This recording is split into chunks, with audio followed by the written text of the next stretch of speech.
La falsedad del mundo. 3. A fuerza hay que reconocer para empezar que no somos animales, que estamos por encima intelectualmente de los animales, que tenemos intelecto y que este mundo no solo obedece a leyes preestablecidas, o como se niega la tecnología, sino que accedemos a sus secretos en la forma a través del entendimiento y raciocinio. La importancia de la forma y el acceso a sus secretos radica en la posibilidad de concretización de sus leyes en el mundo material. Esto no se debe menospreciar.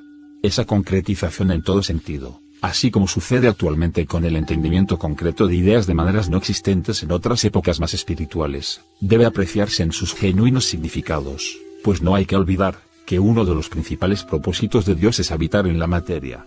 De no poder confiar en la lógica, tendríamos que renegar en Dios y concluir que somos víctimas de una trampa sin sentido.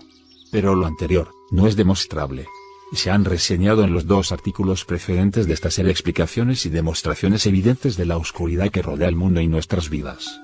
Es notable constatar cómo la mayoría del mundo desconoce los irrefutables razonamientos expuestos y sus asociaciones con la única visión inteligente y obligatoria de la existencia y el cosmos, es decir, la visión teológica, teocéntrica y exclusiva de identidad del judaísmo, sin los caracteres manipuladores, falsos y distorsivos de todas las religiones. Es notable constatar que las masas no saben nada de las argumentaciones expuestas sobre la verdad inobjetable del judaísmo y el pueblo judío como testimonio y evidencia incuestionable, irrefutable y verificable por el conocimiento revelado en la Torá. Es notable constatar cómo causa rechazo cualquier intento de comunicar y exponer la argumentación de sustento de lo anteriormente dicho. Es notable constatar cómo la actitud generalizada de las multitudes y el género humano es de negación y apatía por la verdad. ¿Cuál es la verdad? ¿Con cuál verdad entonces me debo comprometer para seguirla? Ya se dijo anteriormente y constantemente en otros artículos de este blog, la Torá. Pero, ¿cómo se demuestra? ¿Cómo se adquiere y de qué consta? Antes de enunciar aspectos sobre la verdad, vale la pena preguntarse primero cuál es nuestra actitud hacia esta misma.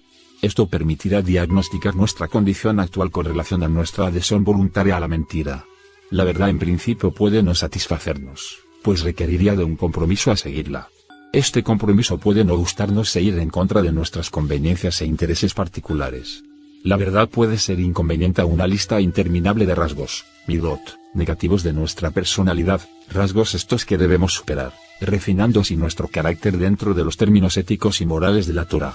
Ahora, la más evidente de las razones de adhesión a la mentira, sin duda alguna, es por ignorancia de la verdad. Pero peor aún, se puede afirmar que la verdad se puede ignorar, como se demuestra a continuación. Y es por voluntad propia. Este tema se ha expuesto en este mismo blog. Se recomienda el siguiente link donde se analiza nuestra actitud hacia la verdad. La gente prefiere voluntariamente concluir ilógicamente. La gente elige ignorar la verdad. El Talmud dice que la envidia, la búsqueda de placeres y goces inmediatos, así como la búsqueda de honor sacan a las personas de este mundo y del mundo por venir. La gente se autoengaña en sus procesos de deducción, en sus procesos lógicos. ¿Qué piensa una persona cuando compra la lotería? Que por supuesto tiene opción de ganársela.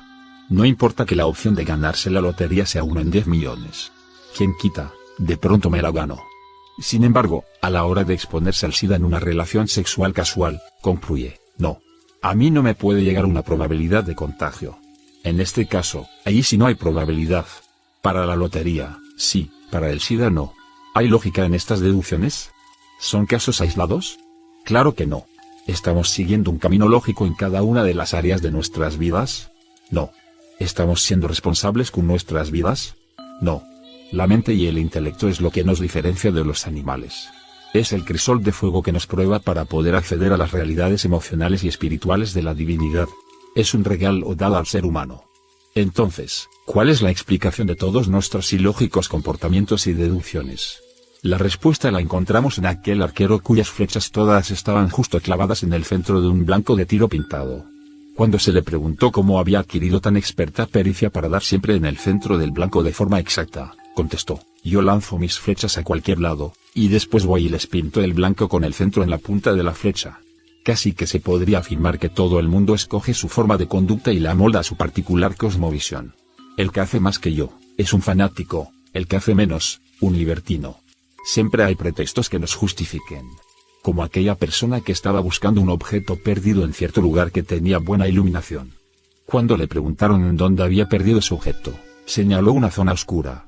Volvieron a preguntarle, ¿y por qué está buscando ese objeto aquí y no allá? A lo cual respondió, aquí hay más luz.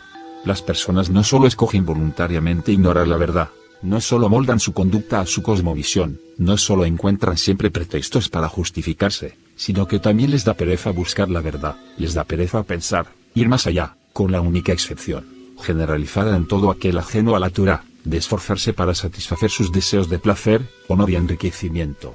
Pensar con lógica es algo que no nos interesa, a menos que nos convenga según nuestras concupiscencias.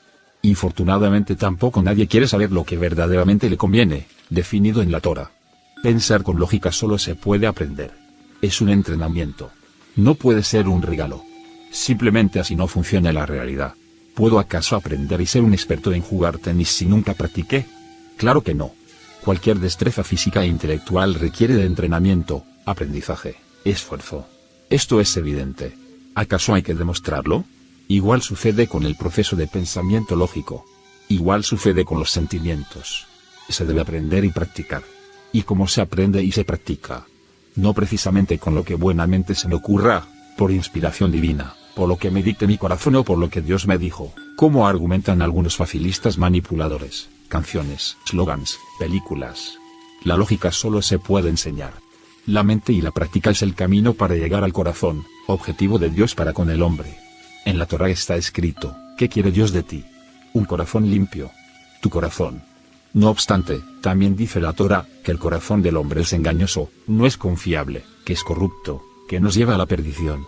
¿No es acaso esto una contradicción? Respuesta, no lo es. El corazón del hombre sin pasar por la purificación que solo la mente puede ejecutar, será un corazón engañoso, corrupto, pecaminoso, etcétera, etcétera. El corazón solo podrá lavarse y ser puro y acepto para Dios después de que el hombre conquiste su mente a través del estudio del Talmud y enseñanzas de los sabios de Israel. Al corazón se llega primero por la mente y segundo por la acción. No hay otra forma. El temor a Dios, el placer, la lógica, el amor, la fe, la sabiduría entre otros conceptos trascendentes, solo se pueden aprender. Luego se adquieren con la práctica. No llegan solos. Ni mucho menos será el resultado de un regalo sobrenatural, una escogencia caprichosa, acomodada y amoldada a conveniencias, ni una consecuencia obligatoriamente genética, aunque claro que la genética influye algo. No son rasgos con los cuales se nace necesariamente y que se deban seguir ciegamente de forma confiable, como derroteros ideales como lo expresan todos los gurús, cristianos, religiosos por fuera del judaísmo, los falsos profetas, los románticos, los facilistas, los corruptos, los slogans, las canciones. Sigue tu corazón. Falso. Todo lo que es importante y trascendente se aprende. Luego se pone en práctica. Todo lo que se adquiere con esfuerzo es eterno. Claro, mucho más seductor y conveniente esperar que todo se nos otorgue de acuerdo a nuestro corazón, fácilmente, sin esfuerzo, simple, de manera inmediata como se nos impone en esta sociedad. Café instantáneo, sopa instantánea, comunicación instantánea, placer instantáneo, foto instantánea y si es posible estudios instantáneos, grados universitarios instantáneos, habilidades instantáneas, tipo la película Matrix, lavados de cerebro instantáneos, profecía instantánea, salvación instantánea, etc. Este es el retrato y el ideal del mundo de la falsedad en donde vivimos ávidos de la satisfacción instantánea. Aceptar la verdad y seguirla puede llegar a arruinar nuestras vidas tal y como las amoldamos a nuestras conveniencias y concupiscencias. No importa ni siquiera si nos va a salvar de una muerte segura. No importa ni siquiera que el peso de las evidencias lo demuestre. La verdad no se vuelve más auténtica porque el mundo esté más de acuerdo con ella, ni se hace menos auténtica porque el mundo esté menos de acuerdo con ella. La verdad no se modifica por lo que yo crea o no. La verdad no se define por votación. Einstein dijo, triste época la nuestra, en donde es más fácil romper un átomo que un prejuicio. Lo correcto es saber la verdad. Pero, ¿qué argumenta todo el que se acerca a la verdad? Es difícil vivir de acuerdo a la verdad. Pero es más difícil vivir en contra de la verdad. ¿Cuál debe ser entonces la actitud correcta hacia la verdad? ¿Refutarla o seguirla? Si no estamos en capacidad de refutar un argumento, entonces debemos seguirlo obligatoriamente. Si no sabemos para dónde vamos, cualquier camino nos puede llevar. ¿Qué es lo más valioso de conocer la verdad? La capacidad de distinguir entre el bien y el mal. Hay dos tipos de ciegos: el patológico y el voluntario. ¿Cómo se justifica el voluntario? Ojos que no ven, corazón que no siente. No obstante, a pesar de meter la cabeza debajo de la tierra como el avestruz, será el desayuno del león. El objetivo de la vida es la superación, y aquel que voluntariamente renuncia a su condición de ser humano no es más que un esclavo. Es esclavo de la mentira y de la maldad. Aquel que se rehúsa a ver la verdad, que rehúsa escapar del mundo de la mentira en donde estamos inmersos todos. Aquel que decide por voluntad propia no ver, no cambiar, no superarse, no controlarse, no autodiagnosticarse, no buscar su objetivo y se justifica en la mentira, se justifica en sus deseos incontrolables, en sus apetitos, en su temperamento, en su forma de ser, en su ambición material exclusivamente, en sus perversiones, en su libertinaje, diciéndose a él mismo y a los demás: yo soy así y así me voy a morir. Es tan esclavo como el que se encuentra tras de rejas, y realmente está perdiendo la oportunidad de vivir. Ver la falsedad y encontrar la verdad es liberarse de la esclavitud y de la maldad. No ver la verdad es no ver la ley absoluta del sistema operativo de funcionamiento de nuestras vidas y de la realidad, del cosmos en todas sus dimensiones. Al vivir sin ley y sin conocimiento de la misma solo podemos errar constantemente en todas las acciones de nuestras vidas con sus obligadas consecuencias que solo pueden producir caos y muerte. Por ello la ley y el conocimiento de la misma es vida. Y de forma contraria vivir inmerso en la mentira es muerte. La misma palabra Torah en hebreo significa dar en el blanco. Es instrucción de vida. La ley es sinónima de inteligencia, de orden, de vida, de cosmos.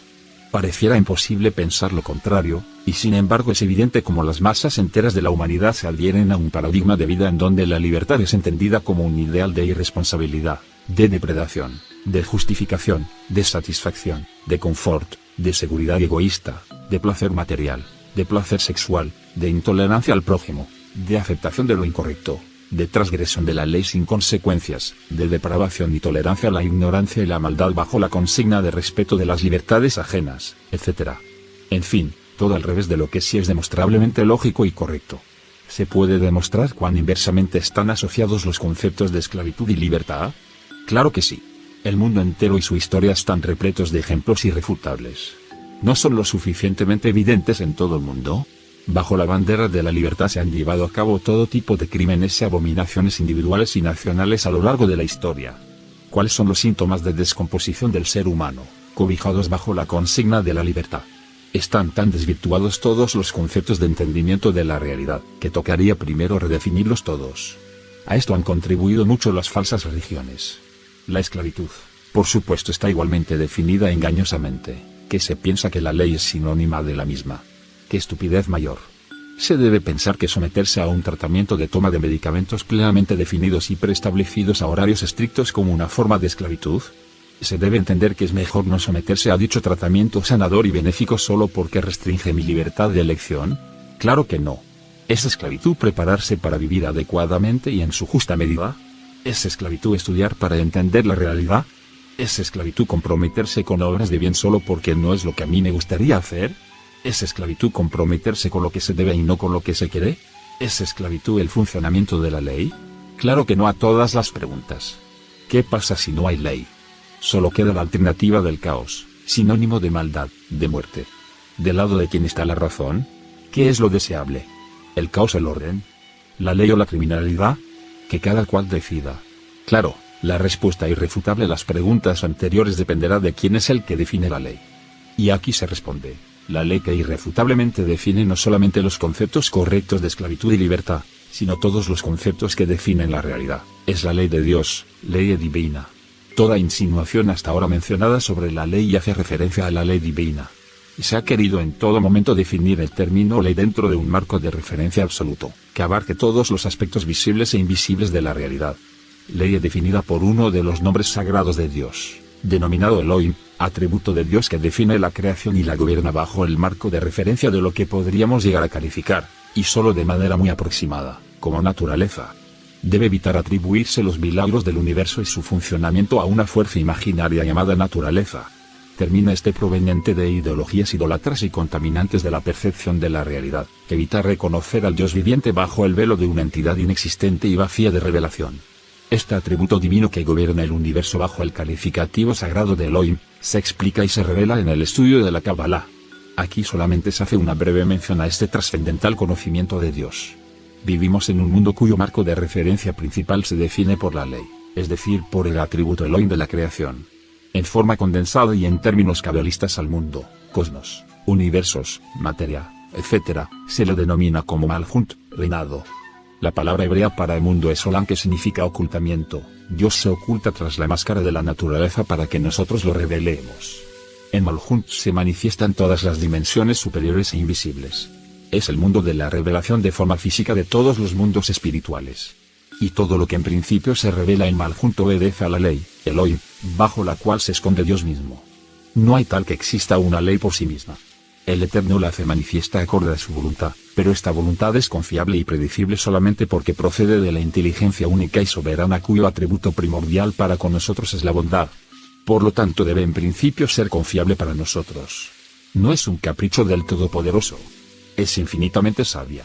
Pero de ninguna manera es una fuerza por sí misma, ni mucho menos una camisa de fuerza para el mismo Creador. Es el principio, pero no necesariamente el final. La ley es perfecta, es buena, es completa, es confiable, es segura, es predecible, es sabia, es verdad, es eterna, etc., pero no es inmutable. Dios y los sabios de Israel, por poder delegado y aprobación divina, pueden modificarla, a fin de modificar la realidad en términos de sabiduría y misericordia, según sea el caso y sin desvirtuar lo absoluto y certeza de la ley. Vale la pena preguntar entonces, ¿de cuál ley estamos hablando? Respuesta: ya se dijo que estamos hablando de Elohim. ¿Es este nombre sagrado una definición solo de las leyes de la naturaleza? No. Es mucho más que la parte asociada a las leyes naturales y que podemos descubrir a través de la física, la química, la biología, las matemáticas, la ingeniería, medicina, ciencias exactas y demás ramas conocidas de tecnología. Es la ley que es el mismo fundamento metafísico y espiritual origen de lo físico, pues no hay ningún fenómeno físico del mundo material que no proceda en su correspondencia con su origen espiritual de prediseño divino acorde a los arquetipos propósitos de la creación y el hombre arquetipo creacional original, Homo sapiens.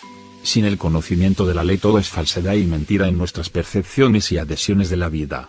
Por eso vivimos en el mundo de la mentira, pues con excepción de muy pocos, casi nadie ni conoce, ni se rige por la ley de Dios.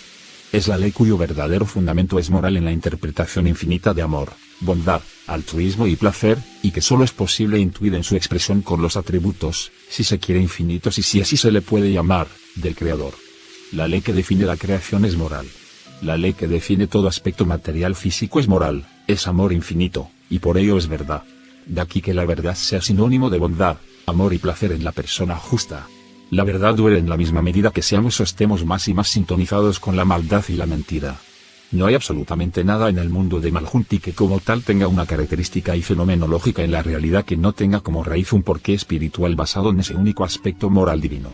Todas las leyes de naturaleza, ciencias exactas, tecnologías, fisiologías, biologías, geometrías, composiciones y manifestaciones infinitas tienen como origen y explicación de motivo, causa, razón y fundamento tal aspecto. Esto significa que las verdaderas causas de lo llamado natural, de la forma y lo visiblemente material, ya sea animado o inanimado, vivo o inerte, macro o micro, etc., son debidas a propósitos morales dentro de los parámetros mencionados de amor, bondad, altruismo y placer. Es decir, nuestro cuerpo humano y forma obedece a dichos principios. Tenemos 2 ojos, 2 orejas, una boca, 2 piernas, riñones, hígado, corazón, etcétera, etcétera, porque dicho diseño se corresponde con la anatomía del alma divina y como tal su diseño y forma no solamente se corresponden con propósitos creacionales que exclusivamente se cumplen bajo las características y planos que como tal tenemos en imagen y semejanza con lo divino, sino que es el diseño que permite llegar a la meta de la creación. Si no fuésemos así, no se cumple el propósito de la inteligencia infinita. De esta forma toda la creación tiene un diseño que cumple con dicha premisa. O sea, que todo contribuye a la obtención del resultado. Todo en el universo y sus infinitas manifestaciones. Por eso se enseña en el judaísmo y dicen los sabios de Israel, que la Torá son los planos de la creación, y eso incluye nuestra anatomía física y de todo lo existente. La luz es luz porque se corresponde, compete y coincide con el verdadero significado espiritual de prediseño que el Creador definió con cada nombre asociado a su concepto, existencia y manifestación. Es decir, nosotros en el plano físico identificamos la luz con las características que la ciencia identifica, o nuestros ojos y sentidos. La luz proporciona visión, claridad, permite que se vea, transmite calor, ilumina y muchas más características escondidas que salen a la luz cuando se descubren. De esta forma todo lo que es físico lo es porque su origen tiene un propósito espiritual. Lo que se ve en lo físico es de origen y significado conceptual con lo que es una característica de vida espiritual. La vida se debate entre la oscuridad y la luz, entre la confusión y la claridad, entre la confusión y la luminosidad, entre la frialdad y el calor, entre la luz del día y la oscuridad de la noche, entre las huestes del día y las del mar de la noche. Por eso existe el día y la noche. No porque sea una consecuencia geográfica o astronómica. El día y la noche son prediseños llenos de significado y sabiduría con propósitos para obligar a la necesidad de Dios en nuestras almas, con sus infinitos beneficios implícitos. Los estados del alma se sienten y experimentan en las características de los conceptos mencionados. Se sienten en todas y cada una de las leyes de la naturaleza y la física. Se sienten en el alma. Los conceptos no son una derivación de lo físico, sino la esencia misma de los misterios del alma y las realidades espirituales. Por eso se revela que Dios creó los cielos y la tierra con el poder de la palabra. Habría que profundizar en estos misterios con cientos y cientos de libros de la sabiduría divina revelada. No podemos suponer que lo entendemos. Lo mismo sucede con la gravedad, con el calor, la electricidad, el magnetismo, con el significado del espacio, el significado del tiempo, de la materia, la temperatura, los conceptos de arriba y abajo, izquierda y derecha, velocidad, aceleración, fuerza, resistencia y demás infinidad de variables de medición, así como con el significado de toda ley física, química, matemática, biológica, psicológica, de lenguaje, de razonamiento lógico y abstracto, de salud y enfermedad, de clima, de ecosistemas, de computación, de cibernética, de poder mental, etcétera, etcétera.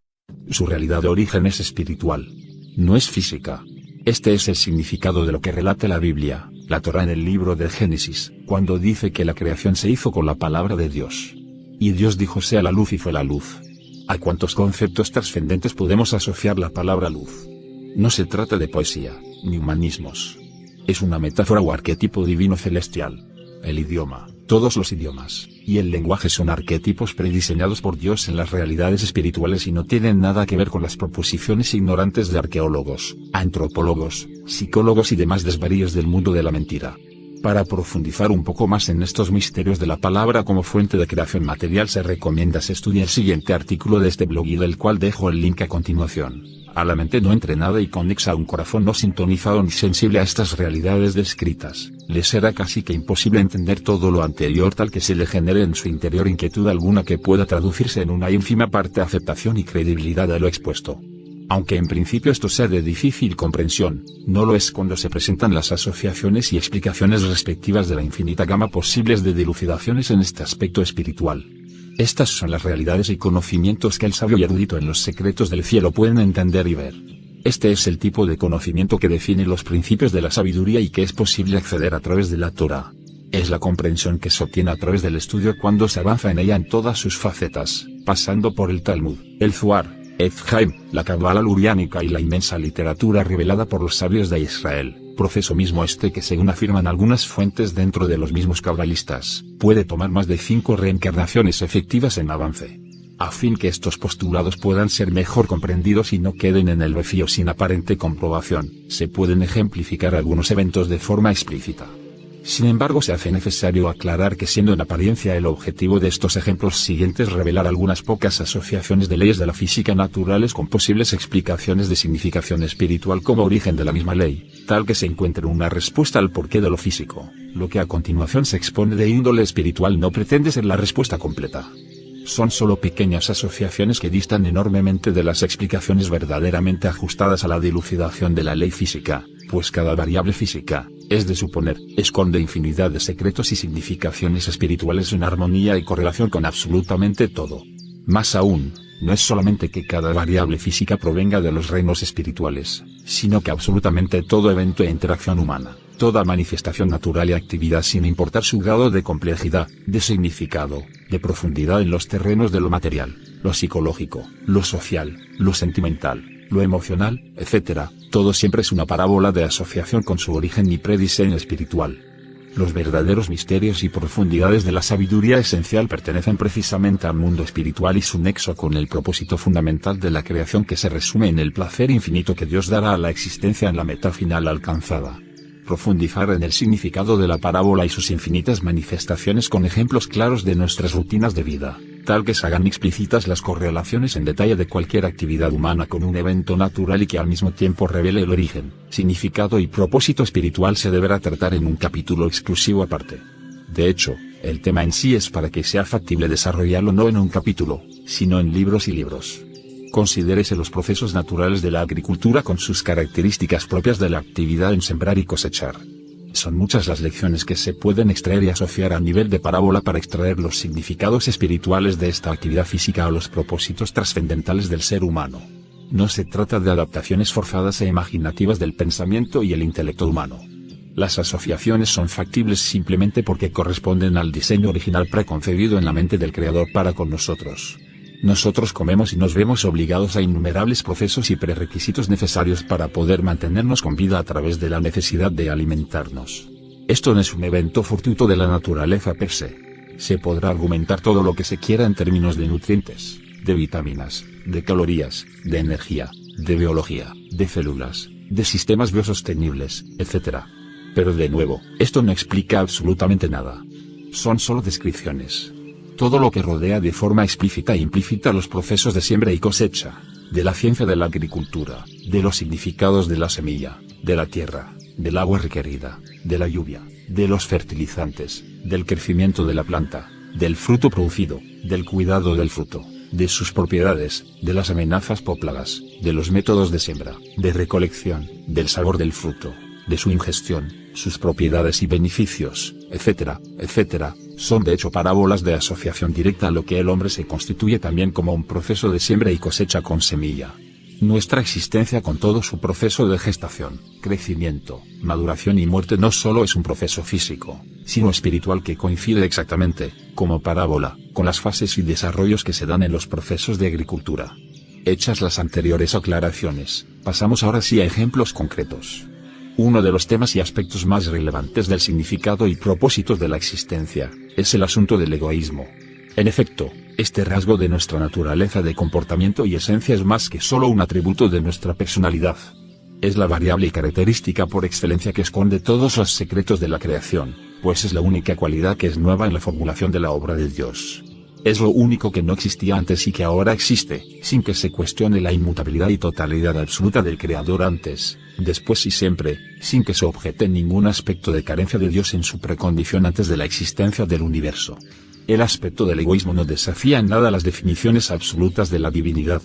Es una variable que no solo es nueva por no ser parte de las definiciones únicas e incondicionales de Dios, sino que tampoco al ser parte de la nueva existencia denominada universo, implica cambio alguno en él mismo.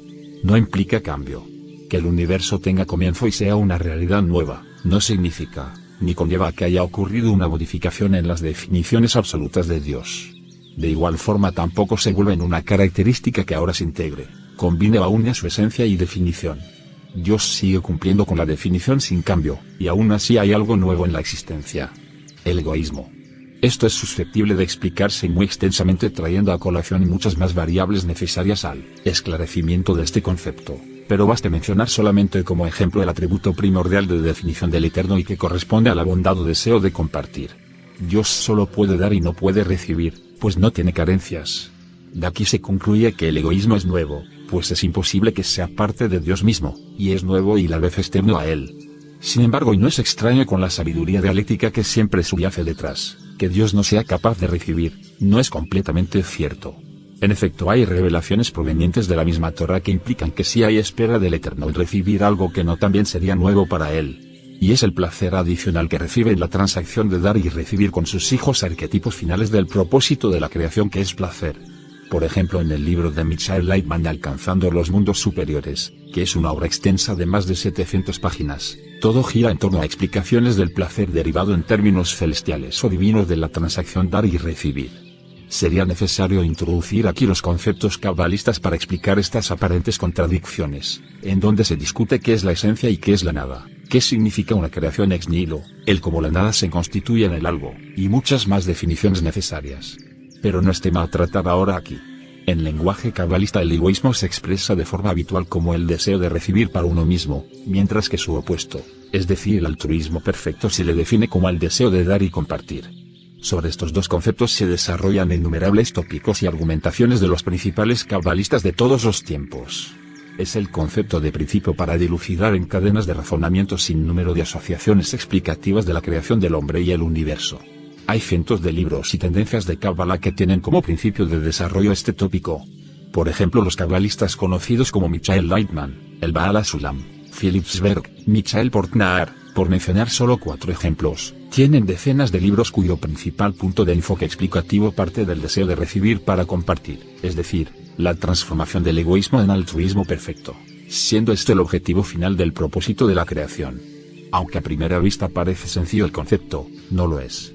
Esta transformación del egoísmo encierra prácticamente todos los secretos de la sabiduría. Y no era de esperar lo menos. Es el mismo secreto de fundación y diseño del universo. No se trata de entrar a explicar los misterios de la restricción inicial de Dios mismo, o la teoría del Tzimtzum de donde derivan las enseñanzas de Isaac Luria que se resumen como el fenómeno de contracción divina con el objetivo de permitir la creación. Esto por sí solo es un trabajo monumental. Solamente se hace la puntualización con el objeto de resaltar que no se trata de algo superficial o simple. A partir de estas pequeñas contextualizaciones sobre el egoísmo, podemos examinar más de cerca el postulado mencionado del deseo de recibir para compartir, también entendido como altruismo perfecto, y visualizarlo como una ley que se perciba en el mundo físico. De esta forma, y de nuevo referenciando el lenguaje cabalista, se asocia el deseo de recibir o egoísmo con el circuito de polaridad negativa y positiva del electrón, mientras que la restricción al deseo innato de nuestra condición natural egoísta como una resistencia, que al ser voluntaria o llevada a cabo con intención premeditada y con el objeto de no sucumbir a nuestros deseos de forma automática, tiene como resultado que se fortalece nuestro control y voluntad. Esto bien puede entenderse como que produce un destello de luz. De lo anterior podemos coligar con la palabra luz, que esta luminosidad o refulgencia nos permite ver lo que no podríamos ver sin ella. Luego se debe interpretar como una bondad o algo benéfico y deseable, aunque no en términos egoístas. Aquí podemos constatar un símil con un circuito eléctrico compuesto de 2 cargas opuestas, negativo y positivo, y una resistencia que se opone a la corriente. Cuando este circuito se ensambla, el resultado final es un destello de luz. Ya se dijo, este destello se debe interpretar como un acto de altruismo. La corriente eléctrica en este caso es la fuente de energía. En el caso de la manifestación de leyes físicas, la energía proviene de una central generadora de energía. En el espejo espiritual, esta energía es fácilmente asociada a la intención del deseo, motor de todas nuestras actividades. Sin deseo todo sería inerte en nuestras vidas. Es la fuerza motriz de todo. El concepto egoísta inherente es el circuito de polaridad negativo-positivo que produce atracción y posibilita el flujo de la corriente. La resistencia como elemento eléctrico es nuestra restricción o voluntad de oponernos a nuestro deseo. El resultado final es luz, que metafórica y espiritualmente se corresponde a un acto altruista que permite compartir. Es decir, un deseo de recibir transmutado en deseo de compartir. Y aquí una explicación más satisfactoria del origen y el por qué existe el fenómeno de corriente eléctrica en nuestro mundo y que está en directa asociación al propósito de la creación. El mismo concepto de este circuito como ley física se puede asociar a más leyes conocidas, como la segunda ley de Newton de acción-reacción, que establece que a toda acción le corresponde una reacción que solo es posible si hay una resistencia, y que se traduce en un movimiento. Un cohete de propulsión necesita de una atmósfera con la cual interactuar que le opone resistencia, para poder generar el impulso de movimiento y fuerza hacia adelante. En vacío este principio no funciona. Se debe interpretar el movimiento como un paralelo a la luz en el anterior ejemplo. Es decir, es el resultado deseable, es la meta. Solo podemos generar fuerza en la medida que encontramos resistencia. Empujar un objeto en el vacío hace imposible que se genere una fuerza.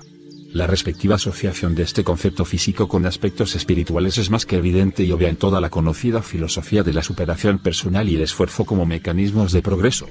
Por supuesto que las anteriores explicaciones y asociaciones son a duras penas postulados muy simples y que no se constituyen en una exposición completa y exhaustiva. Lejos de pretender semejante atrevimiento de afirmación, es presumible que esto es infinitamente más complejo. Sin embargo, los rastros de estos razonamientos sí dejan entrever una pista de claridad y verificación mucho más inteligente en consecuencia con todo lo demás expuesto, como fundamento explicativo suficiente de lo que sí revela la Torá. Siguiendo con el concepto de egoísmo, este no solo se podrá asociar con lo inmediatamente anterior referido, sino que es una variable que se manifiesta en innumerables leyes físicas asociadas con posibilidades igualmente abundantes en explicaciones espejo de las realidades espirituales, y que sí son factibles de evidenciar precisamente con el conocimiento de la Torá, no solo como posibilidad, sino que ya existen en la gigantesca producción de sabiduría registrada por los sabios de Israel por más de 3500 años.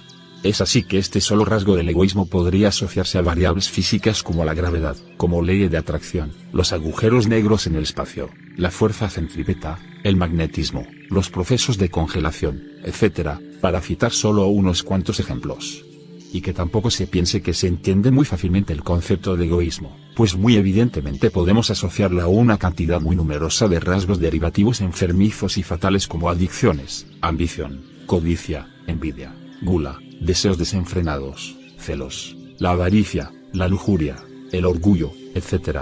Quizás ahora se pueda vislumbrar mejor las necesidades y correlaciones de la ley como planos creacionales y que nos atañen en absolutamente todo. Por esto la ley en su raíz son regulaciones de comportamiento, regulaciones de vivencia, de carácter, de prohibiciones y obligaciones. Estas regulaciones morales definen el carácter físico no solo de nuestras vidas, sino de la realidad física material. El universo simplemente no puede existir si no se cumple el requisito esencial del propósito. Y este propósito es moral tal que se pueda verificar la existencia del arquetipo propósito de la creación, es decir, Am Israel. Ese es el nivel que se debe alcanzar. La Torá se hizo por causa del pueblo de Israel. Israel es más santo que la misma Torá. Y si no hay Am Israel, no hay creación. Así de simple. Por eso en el Sinaí todas las obras de la creación estaban expectantes y atentas con pánico observando si Am Israel aceptaba o no la Torá. Si esta no era aceptada, Dios mismo dijo que todo volvía al caos. Si Israel renuncia a su papel de escogido, si un solo segundo llegase a transcurrir sin que nadie del pueblo de Israel se dedique al estudio y cumplimiento de la Torá y si el pueblo judío no cumple con su papel asociado a la Torá, ninguna existencia tendría derecho de existencia. Todo entraría en caos y desaparecería. Las obras de la creación y toda vida deben su existencia a que exista el pueblo judío dedicado a cumplir con su propósito de embajadores en Malhut ante el mismo Creador. Si no hay quien baje la bendición de los mundos superiores, pues no hay bendición en los mundos inferiores. Solo habría caos, pues todo beneficio solo puede provenir de arriba cumpliéndose los requisitos de la ley. El mundo de Malhut, denominado cabalistamente como pobre, solo puede recibir y como tal no puede generar nada en esta realidad inferior de bendición. Solo se puede propiciar que ésta nos llegue de los mundos superiores, y esto solo se logra con las condiciones que se definen en la Torá. El conocimiento de cómo se activa la bendición, abundancia y vitalidad de los cielos se descubre con el estudio de la Torá. El perfecto ejemplo símil de esta realidad espiritual que tiene su contraparte en el mundo físico lo vemos con la lluvia que viene de los cielos a fertilizar la tierra. Sin lluvia de bendición la tierra es árida, se seca y nada puede fructificar en el suelo. La lluvia viene de arriba en clara referencia y asociación al concepto espiritual que define los requisitos para nuestra alma. Este ejemplo podría explayarse a profundidad a niveles cada vez más detallados y complejos. De hecho, esto es lo lógico de anticipar a la infinita posibilidad de eventos físicos que nos rodean. ¿Y de dónde viene la lluvia? Ya se dijo. De arriba. Pero ¿cómo se propicia? ¿Cómo se forma? ¿Cómo se asocia el ciclo del agua a las explicaciones espirituales? ¿Qué significa la evaporación del agua? ¿Cómo influye el calor? ¿Cuál es la fuente de calor? ¿Por qué la lluvia viene de arriba? Y millones de preguntas adicionales se deberían responder en términos espirituales. Lo que se quiere resaltar es que la ciencia no explica absolutamente nada como se mencionó en otra parte de este escrito. Y nuevo, a pesar de sonar redundante, solo describe procesos sin aportar ni una sola explicación del por qué los fenómenos físicos observados son lo que son. Todas las verdaderas respuestas y por qué se encuentran y provienen del mundo espiritual. Todo tiene una respuesta porque es espiritual. La argumentación descabellada de los accidentes de la naturaleza es exactamente eso. Descabellada. Nada sucede por accidente en un mundo infinitamente inteligente, preconcebido y prediseñado. No es que el hombre explique la realidad espiritual con símiles físicos que se ajusten y o se esfuercen en interpretación. Es lo completamente opuesto. Las realidades físicas solo se explican con el fundamento espiritual. No fue primero lo físico y luego lo espiritual como suponen los humanistas y científicos evolucionistas. Primero es lo espiritual y después nuestra percepción física. La verdadera y única realidad es espiritual y no física. Tema para profundizar. La luz es luminosa no porque sea luz. No se puede dar una respuesta con la misma incógnita. El calor no es caliente y es de alta temperatura, porque el calor es simplemente calor. Igual de absurdo el argumento. Y que no se diga que la respuesta está en la descripción del proceso, como propondrán algunos genios. Dirán que la luz es luminosa porque hay una reacción química entre dos elementos que producen incandescencia y que dicha reacción desprende paquetes de energía que son observables al emitir calor con frecuencias de onda visibles al ojo, etcétera, etcétera y demás extrapolaciones que solo describen y no dicen nada del por qué la luz es luz. Lo mismo puede decirse del calor y de absolutamente todos los procesos y leyes naturales físicas. Nada se puede explicar con los mismos términos de la observación. Y mucho menos se puede explicar en cadenas de casos a efecto que se sustentan obligatoriamente en más y más variables de manifestación física y que pertenecen al mismo marco de referencia observable en el cual nos encontramos atrapados. Es un absurdo. Por simple lógica, toda variable del mismo sistema de medición, nuestra realidad física, está sometida a las mismas premisas inexplicables en su esencia. No importa cuánto se avance en la cadena causa-efecto. Simplemente toca traspasar las barreras del mundo de la observación a otras realidades. Y ahí la ciencia está completamente cegada e incapacitada. No hay respuesta alguna en explicar que la electricidad tiene como fundamento las cargas positiva y negativa, y que se establece un flujo de energía por polaridades opuestas que se atraen, al cual se le llama corriente eléctrica. Esto tan solo es una descripción. Nada más. Pues entonces, ¿qué significa una polaridad negativa? ¿Es acaso válida una respuesta de medición en contraste con la carga positiva? Se podrán describir los electrones y sus propiedades físicas, se podrán asociar a los fenómenos eléctricos, se podrán formular las teorías atómicas, controlar y manipular. Sin embargo, nada da una respuesta del por qué los fenómenos observados son lo que son, cuál fue el objeto de su origen, su propósito y el por qué se definió así por una inteligencia infinita. Responder estas preguntas ya presupone que se conoce el plano creacional de principio a fin y sus metas. ¿Qué es lo que espera como producto final? Esta correlación se verifica en todas las actividades de la existencia. Son infinitas correlaciones. Nada se hace porque sí. Siempre todo obedece a un plan por simple que sea su actividad. Y esto sucede en todos los reinos de la naturaleza. Es un chip impuesto a toda la creación en sus manifestaciones infinitas multifacéticas. Si usted alcanza a concebir, intuir o vislumbrar los significados de todo lo anterior expuesto, podrá concluir cómo es totalmente opuesto a las concepciones que tiene el mundo de la realidad que nos rodea y cuán errados son todos los paradigmas de vida aceptados. Se podrá dar cuenta cuán profunda es la falsedad con la que definimos todo. Absolutamente todo. Se podrá percatar cómo la ciencia no explica completamente nada. Es solo una rama del conocimiento descriptiva de los procesos físicos. Nada más. No aporta respuestas a nada. Y de ahí en adelante no es difícil hacer las extrapolaciones fundamentadas a todas las ramas del conocimiento humanista que tanto se idolatran. De esta forma la Torá no solo se interpreta como la ley, sino como los planos de creación de forma literal, o lo que es lo mismo, como decretos divinos. Son las premisas, diseños y formulaciones de todo. Por eso es ley, y esta ley en su raíz no es física.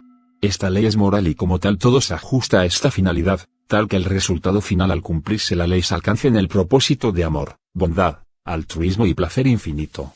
Por eso cada transgresión tiene su mecanismo de corrección y que nuestra ignorancia interpreta como castigo, injusticia y falta de soberanía divina al observarse su resultado de dolor y caos. Si no hubiese ley, tampoco habría posibilidad de corrección y por lo tanto tampoco la oportunidad de recibir el regalo infinito que Dios nos quiere dar. No se podría cumplir su propósito. Así enseñan los sabios de Israel. Y por este motivo también enseñan que toda la Torá se resume en un solo precepto positivo de amar a tu prójimo como a ti mismo. Lo demás son comentarios y hay que estudiarlos para cumplir con este. Parece simple, ¿no? Y sin embargo, todo el universo fue creado en sus infinitas leyes de todo tipo para que se pueda cumplir este único precepto, que por supuesto incluye amar a Dios por sobre todas las cosas, lo cual implica que se le debe conocer. Sin conocimiento de Dios es imposible amarlo, y sin amar a Dios es imposible amar al prójimo, pues solo reconociendo la chispa divina por conocimiento de Dios en otra persona se le puede amar. Pero esto solo se logra primero conociendo a Dios, que es cuando uno se enamora de Él al acceder a las profundidades reveladas para nosotros de su sabiduría. Cuando se obtiene el placer del conocimiento que está en Él. Cuando se adquiere certeza y desaparece el miedo y toda incertidumbre. Cuando deviene el entendimiento y la bondad infinita asociada a este conocimiento. Allí se encuentra el verdadero amor. Así de sencillo, y en esto se resume toda la ley. Y en esto se resume toda la creación. El mundo de la mentira se caracteriza por estar fragmentado y no poderse ver las correlaciones de todas las partes en una unidad coherente. Se interpreta de formas excluyentes, al mismo tiempo que no se entiende la necesidad de la separación del bien del mal, haciendo incluyente lo que sí debe ser excluyente bajo la consigna de evitar lo separatista. Pura dialéctica de confusión de la cual no se escapa en la ignorancia. De aquí que todo lo percibamos de forma incoherente, por no decir que psicótica y enfermiza. En la coherencia está la unidad y el entendimiento de todo y del todo. En la coherencia está la razón, la lógica y el sentido común de la verdad. Es un concepto y trabajo multidimensional o multifacético. Conectar o entender todo con todo. Todo el caos tanto individual como macro de nuestras vidas y entornos proviene de la infinitud de incoherencias que nos subyacen. Es decir, de todas las mentiras con las cuales nos autoengañamos y aceptamos inmoralmente. Por eso es que la misma ley se podría definir o resumir en un solo precepto que a su vez se pueden también presentar con infinidad de definiciones que sean sinónimos de la misma. Igual sucede con cualquier concepto, y sucede igual con el propósito de la existencia. Una sola definición que a su vez se puede expresar en otras infinitas definiciones que en apariencia son distintas y sin embargo son la misma. Esa es la característica de la verdad a diferencia de la fragmentación de la mentira. Bien podríamos decir que el propósito de la existencia es la búsqueda de la coherencia. Obviamente, y como se viene reseñando este postulado, tiene literalmente infinitos sinónimos y todos significan lo mismo. Y aquí unos cuantos que sirven de ejemplo de lo que significa el reto de estar vivos. El propósito de Dios en su creación es dar el máximo placer a sus creaciones y a la creación. Es amar a Dios por sobre todas las cosas, es el altruismo perfecto. Es servir, es dar. Amar a tu prójimo como a ti mismo, no hagas a los demás lo que no quieras te hagan a ti. Es conocer a tu Creador. Conocer a Dios, es conocer al Dios de tus padres, es obedecer a Dios, es cumplir los mandamientos, pues todo lo demás es vanidad, es temer a Dios, es eliminar el ego. Todos los mandamientos de Dios se resumen en no codiciarás y se superan eliminando la codicia. Es Israel, es el mundo venidero, es el Mesías, es el cielo, es el retorno, es cruzar el puente angosto, es el Tikkun Olam, la rectificación del mundo, es posibilitar que Dios habite en la materia, es elevar nuestras almas y la materia, es el Sabbat. Es la resurrección. La lista podría ser incontable, y sin embargo todas las definiciones significan lo mismo. No son diferentes, solo tienen diferentes puntos de enfoque. Como se dijo anteriormente, un sabio alguna vez a un prosélito que pidió se le explicara toda la Torá en una frase, a lo cual el sabio, y él, le contestó: no hagas a los demás lo que no quieras te hagan a ti, el resto son comentarios. Ve y estudia. Sin estudio las confusiones son la norma en el caso que haya una chispa de protesta del alma por entender la vida. Igual se puede vivir en confusión pero sin ninguna sensación de ella. Solamente se vive por inercia, narcotizado o en cualquier búsqueda pragmática de placer, confort, ambición, etc. Lo que sea. A quien su alma le proteste le importará, y al que no, no. Quien sienta en algo la vida tendrá la sensación de estar aislado del mundo, debido a las percepciones y conclusiones a las que uno se allega, con una mente crítica y honesta, y en donde a fuerzas, uno mismo decide adaptarse a niveles diferentes, a los que a uno le gustaría compartir, para no aislarse y vivenciar la sanidad de las convivencias, a pesar de estar uno mismo rodeado de un ambiente incoherente. La incoherencia empieza a hacerse patente y fuerte cada vez más y más. Se termina siendo tolerante, mientras todos los demás practican la intolerancia con uno. Los mismos círculos cercanos empezarán a percibirlo a uno como un bicho raro y desadaptado. Y entre más se empeñe uno mismo en la búsqueda de respuestas para el alma, más rechazo y crítica recibirá. Es una faceta vivencial que pienso, no es de todos, sino para pocos. Muchos podrán argumentar que sí tienen estas búsquedas, y hay que creerles. El tema está en la coherencia misma de esta. Inequívocamente se llega a la conclusión, que la gran mayoría hace búsquedas incoherentes. Parecería una crítica malsana y arrogante. De hecho, todo fanático siempre argumenta lo mismo. La diferencia está, en que se pueda demostrar el postulado. Fácilmente se podría demostrar que todo aquel que se ha confrontado con esta argumentación, siempre terminará evidenciándose en su incapacidad para defender su posición con argumentación lógica. Y hoy día es muy fácil verificarlo. Simplemente haga el ejercicio en las redes sociales. Lo acusarán con todo tipo de descalificaciones sin sentido, le dirán que es fanático. Y yo digo que tienen la razón. Todos somos fanáticos de nuestras conclusiones. Lo importante es ser fanático de lo que es correcto. El problema es cómo saberlo. ¿Qué tanto lo podemos defender? Yo soy un fanático de la coherencia y la razón. ¿Acaso ello va en contra de aspectos desconocidos de sensación y fluencia? Quizás. Hay que ser consciente de ello, y habría mucho que acotar al respecto. ¿Se debe ser también más fresco y arriesgado? Claro que sí. Esa opción también hace parte de nuestro ser. Pero, primero lo primero. Y lo primero, es descifrar lo más que se pueda, la coherencia de nuestros paradigmas y despertar en algo del letargo de la vida robótica que se nos impone con una sociedad avasallante en falsedad. Hay que tratar siempre de tener la actitud de encontrar respuestas en todo. Sin duda es un trabajo en donde se intentará ser adaptable a todo el esquema que se nos imponga con paradigmas aceptables sociales y de responsabilidad, junto con todos los enfrentamientos que ello conlleva, siendo tolerante con lo que debe ser tolerante e intolerante en lo posible con lo que se deba ser intolerante. Por supuesto, hay principios fundamentales que jamás se traspasan. En general los círculos cercanos no lo entenderán, mucho menos los lejanos. Pero se debe intentar ser siempre positivo en una definición de positivismo, que no tiene nada que ver con lo que se conoce popularmente de este tema que se trata en el artículo del blog en el siguiente link. La vida es bella y al mismo tiempo un infierno, eso es lo que significa y lo que se predice será la trayectoria de dicha búsqueda. La única forma de salir victorioso será con el conocimiento. Esto último por sí mismo no se debe imaginar, no se puede imaginar y se debe anticipar que se requiere un enfrentamiento con uno mismo en todos los paradigmas y autopercepciones. No se podrá conciliar sin el entendimiento de la Torá. Largo camino, pero factible. La coherencia. Quizás el tema más importante en la búsqueda del ser humano y por el que uno mismo se debe autocuestionar y criticar todo el tiempo cuando incumple esta norma básica de respeto hacia uno mismo, pero más que todo hacia el mundo en el que habitamos. Lo contrario parte de la ignorancia y la mentira, tan dedicada a sentar su reino por estos días y a apoderarse de toda la sociedad. Una sociedad llena de prejuicios y de paradigmas errados. Llena de falsedades para donde se mire. No obstante hay que aprender a disfrutar de esta etapa de cambio de percepción acerca de todo y sobre todo. Se deberá cultivar el don de la tolerancia adquiriéndolo con disciplina y sin embargo aplicándola con quien se puede y no con quien practica la inmoralidad como forma de vida. La bondad, las buenas intenciones no pueden tener matices en los términos absolutos de la verdad. La generosidad tampoco. Los que usan justamente la incoherencia como sistema de manipulación.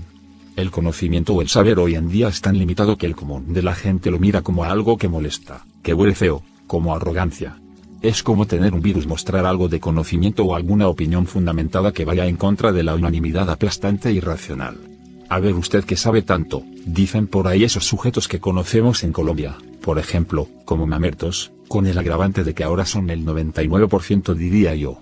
Son las huestes progresistas y anarquistas que día con día se toman todos los paradigmas con falsedades en el mundo entero. Todos aquellos que se autoengañan con infinitas caretas de espiritualidad y simplezas peligrosas. Pura hipocresía y falsedad. David Saportas, Líbano.